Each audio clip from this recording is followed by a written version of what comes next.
Recently, I've been doing a little bit of a deep dive into free speech in Europe. Why didn't you guys tell me you don't have it? I mean, I guess you couldn't tell me. I'm gonna show you some clips from 60 Minutes about Germany and free speech that absolutely blew my mind watching as an American. We're gonna get straight into it. I knew you guys were on the struggle bus, okay? But I didn't know how deep the struggle actually was. Here's the first clip where they're talking about hate crimes and how they're policed on the internet. And they actually go as far as to say that something hateful on the internet is far worse than something said personally to you in person. Is it a crime to insult somebody in public?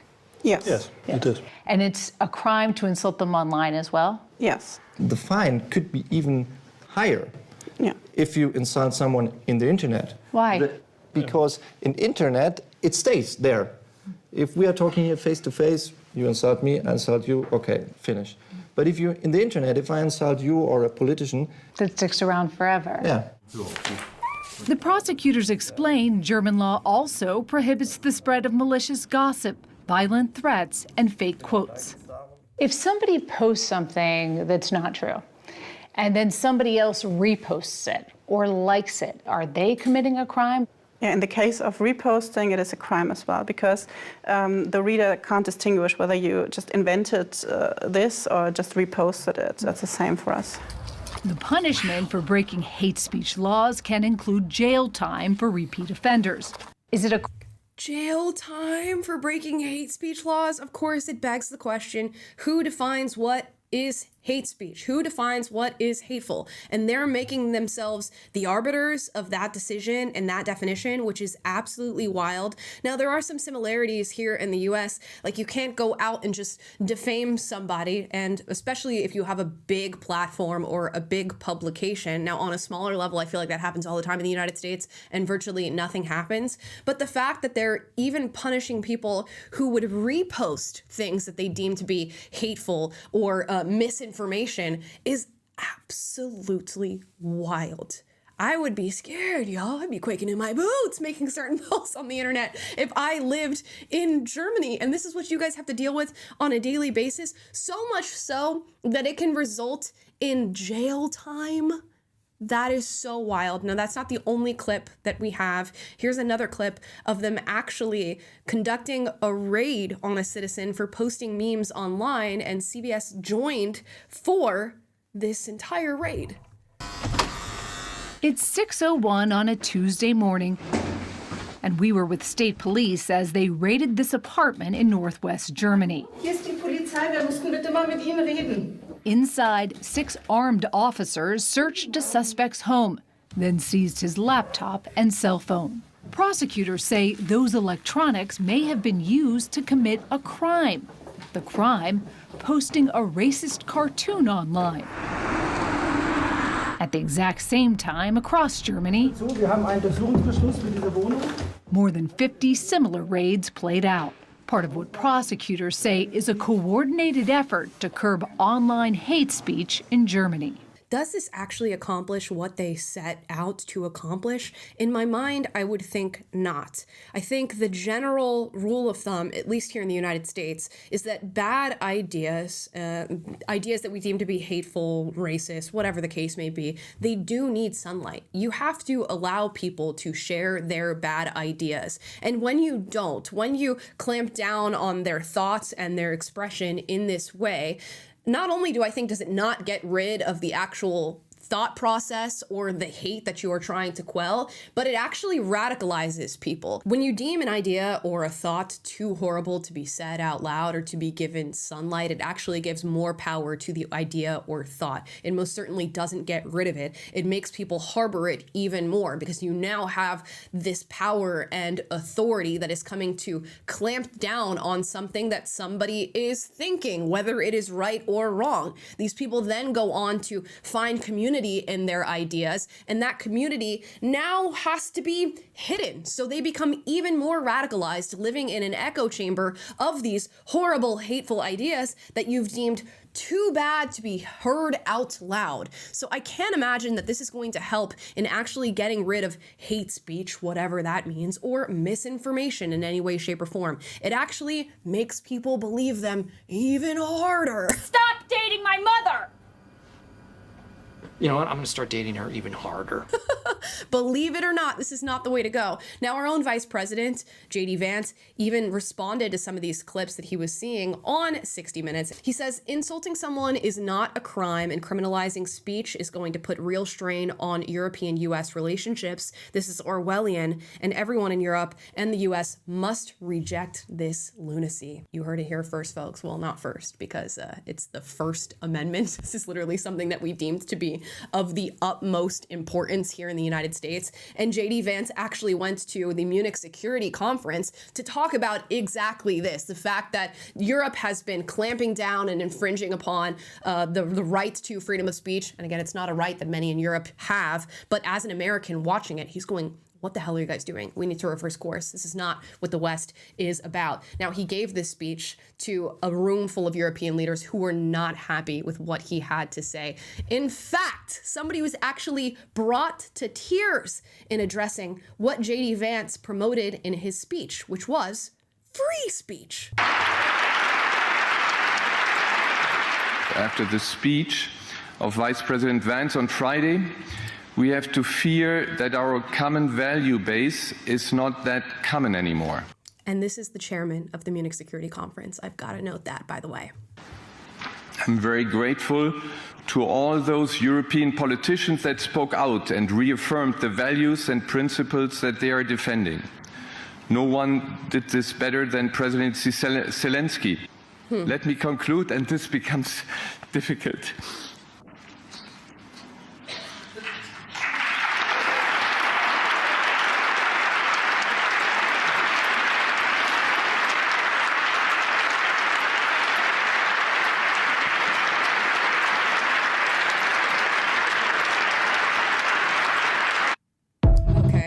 Pause. Guys, this does not make me feel bad. I am not weeping for this man. I feel no sympathy for this man. He is crying over the fact that the Vice President of the United States came to his conference to let everybody know that you should let your citizens speak freely, and that maybe you shouldn't allow just a slew of migrants into your country to impact your culture, and negatively so.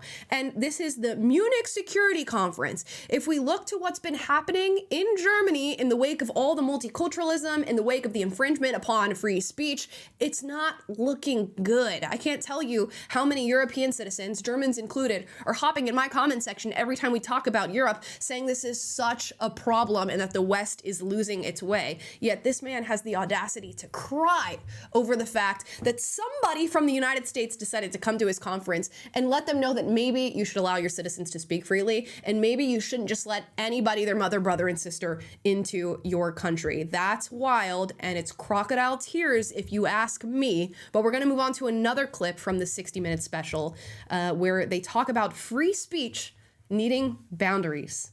Imagine that. The criticism that, this feels like the surveillance that Germany conducted 80 years ago. How do you respond to that? There is no surveillance. Josephine Ballon is a CEO of Hate Aid, a Berlin-based human rights organization that supports victims of online violence. In the United States, a lot of people look at this and say, this is restricting free speech. It's a threat to democracy. Free speech needs boundaries. And in the case of Germany, these boundaries are part of our constitution. Without boundaries, a very small group of people can rely on endless freedom to say anything that they want, while everyone else is scared and intimidated. And your fear is that if people are freely attacked online, that they'll withdraw from the discussion. This is not only a fear, it's already taking place. Already half of the internet users in Germany are afraid to express their political opinion, and they rarely participate in public debates online anymore. Half of the internet users. I wonder why that is. I wonder what would make you truly fearful to espouse your political beliefs online.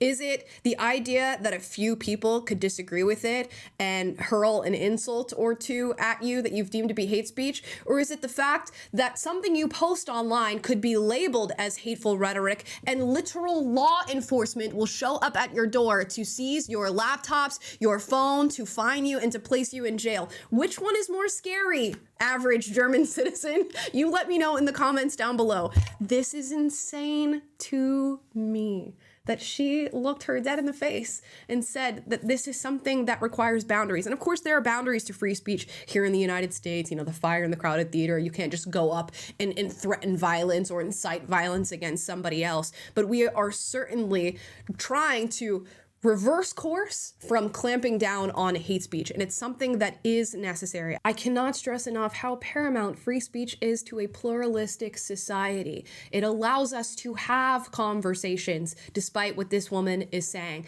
And whilst those conversations can be uncomfortable at times when people say things that you're not ready to hear or you deem to be hateful or inappropriate, I can promise you that conversations become far more uncomfortable when you don't allow for free speech. And that seems to be what's happening in Germany. Now, the laws in the US, of course, protect people from speech that is a direct incitement of imminent harm, but it's a whole different thing to say that you should be protected from speech that damages you on an emotional level. And that seems to be what is at the forefront of conversations being had around free speech in Germany. And we got a small taste of that here in the US living under the Biden administration, and I'm sure there will be many conversations to come about hate speech, but nothing to the effect of being fined and arrested for speech that you share online. It's one thing to get demonetized on a platform or have a post or two taken down, which can happen here in the United States. It's a whole nother thing to have the government tell you what you can and cannot say and have law enforcement be meeting you at your door on the other end of you sharing a post on social media.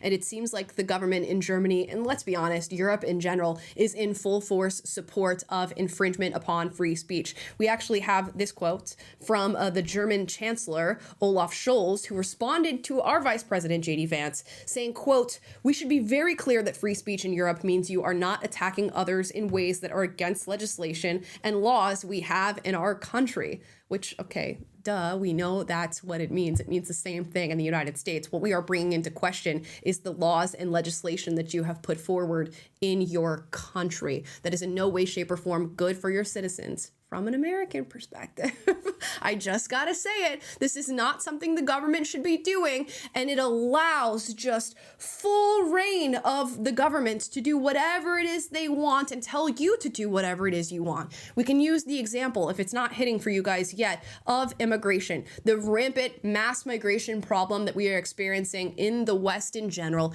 is deeply impacting Europe. It is deeply impacting Germany. Now, if you want to bring up this conversation and talk about the people who are migrating into your country, are you going to be labeled as somebody who's sharing hate speech online? Would that then result in your laptop or phone being seized, or a fine, or you being placed in jail? And if the answer is yes, given that you've used certain language that is deemed to be hateful, you are now in a position of not being able to fight for your country or culture, even though it's a country and culture that doesn't seem to be fighting for you. This is not going to end well for the West. It's not going to end well for Europe. And when JD Vance steps into your house and says, hey, you need to do something about it, you might want to open your ears and listen, because I can tell you this does not end well. And we're seeing this all over Europe. I mentioned stories in my previous video where we covered this topic of people in the UK being arrested for sharing stickers that were deemed to be derogatory. I mentioned J.K. Rowling in Scotland, who was reported thousands of times to law enforcement for her stance on gender ideology. I've mentioned the fact that Elon Musk went viral for a salute that they deemed to be a Nazi salute, and people in Germany saying, you know what, you'd be arrested in our country and maybe even fined or placed in jail for that action alone. And some people see it as something to be proud of, which is absolutely astounding. And maybe people are proud of it because they feel like this is legislation and laws that are not currently infringing on their right to express themselves freely. But I must say, that's only as long as your ideas are popular. It's only as long as the thoughts that you have are deemed to not be hateful. So think about what reality looks like for you when your thoughts are being policed, when you have to share and express things that your government or your legislators have deemed to be not okay. The future does not look good. And when we fight for free speech, we fight not only for our free speech, but the free speech of others. That includes things that we deem to be derogatory or offensive or abrasive. For to live in a pluralistic society, we all must be protected. But I guess the West, and Germany in particular, has completely lost that part of the plot. And if it does not freak you out, I don't know what to tell you. From an American watching this happen and thinking about this sort of ideology encroaching into my space, into my home, into my online space, I'm freaked out, guys. So hopefully we keep it a bean and keep your ideology where it is. And if you're a German person or a European person who is in support of this sort of thinking and this sort of infringement on free speech, I beg you, please reevaluate, because this will be the end of the West for more reasons than one. Guys, leave your thoughts in the comments down below on this video. I would love to hear from you guys. If you disagree with anything I said in this video, do get out, but do so respectfully. We encourage healthy debate on this channel, and you actually are allowed to debate in the comment. I will not arrest you. I will not report you. I will not fine you. If you're German and you can't share your real thoughts in the comments down below, but you agree with me, just put the little double I emoji down below. I know y'all can't express yourselves freely. Oh my gosh, but from my little space in America, I will try to defend your right to do so, or what I believe should be your right to do so. If you like this video, like, subscribe, click the notification bell to be notified every single time I post a video for you guys, which is every day. And my goodness, my heart goes out to all Europeans. I'll see you guys tomorrow.